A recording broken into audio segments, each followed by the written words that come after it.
നമസ്കാരം. റാഫ്റ്റർ ഫുട്ബോളിലേക്ക് അവർക്കും സ്വാഗതം. പ്രീമിയർ ലീഗിലെ ഒരു പിടി മികച്ച താരങ്ങളുണ്ട്. അവരിൽ ഏറ്റവും മികച്ചത് ആരാണ്? ഈ ചോദ്യത്തിന് ഉത്തരം പറയുന്നത് അർജന്റീൻ സൂപ്പർ താരം എൻസോ ഫെർണാണ്ടസ് ആണ്. ESPN അർജന്റീനയോട് അദ്ദേഹം സംസാരിച്ച കൂട്ടത്തിലാണ് ഇത്തരത്തിലൊരു കാര്യം കൂടി പറയുന്നത്. കോൾ പാൽമർ, വല്ലാത്തൊരു കളിക്കാരനാണ് അദ്ദേഹം. തൻ്റെ ടീമിലെ സൂപ്പർ താരം കോൾ പാൽമറെ കൂടാതെ മറ്റ് രണ്ട് താരങ്ങളെ കൂടി ഇപ്പോൾ എൻസോ ഫെർണാണ്ടസ് പറയുന്നുണ്ട്. അദ്ദേഹത്തിൻ്റെ വാക്കുകളിലേക്ക് പോകും. അദ്ദേഹം പറയുന്നു, Cole Palmer is very very good. അവൻ്റെ ട്രെയിനിങ് ഞാൻ എല്ലാ ദിവസവും കാണുന്നതാണ്. വളരെ ഹമ്പിളായിട്ടുള്ളൊരു വ്യക്തിത്വമാണ്. അതോടൊപ്പം വളരെ ഹാർഡായിട്ട് വർക്ക് ചെയ്യുന്ന ഒരാളുമാണ്. ഇൻക്രെഡിബിൾ ക്വാളിറ്റി ഉണ്ട്. Hopefully we can enjoy him for A long time.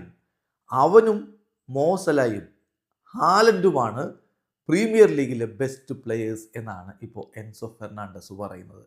Haaland ഇപ്പോൾ ഒരല്പം മോശം ഫോമിലായിരിക്കാം, പക്ഷേ ഗോളടിയിൽ അദ്ദേഹം പ്രീമിയർ ലീഗിൽ കാണിച്ചിട്ടുള്ള വിസ്മയം ആരും മറക്കില്ല. മോസല പിന്നെ എപ്പോഴും മിന്നും ഫോമിലാണ് കളിച്ചുകൊണ്ടിരിക്കുന്നത്. കോൾ പാൽമറുടെ ഫോം നമുക്കറിയാം. അപ്പോൾ ഈ മൂന്ന് പേരെയാണ് എൻസോ ഫെർണാണ്ടസ് ഇപ്പോൾ പ്രീമിയർ ലീഗിലെ ഏറ്റവും മികച്ച താരങ്ങളായിട്ട് പറയുന്നത്. വീഡിയോ അവസാനിക്കുന്നു.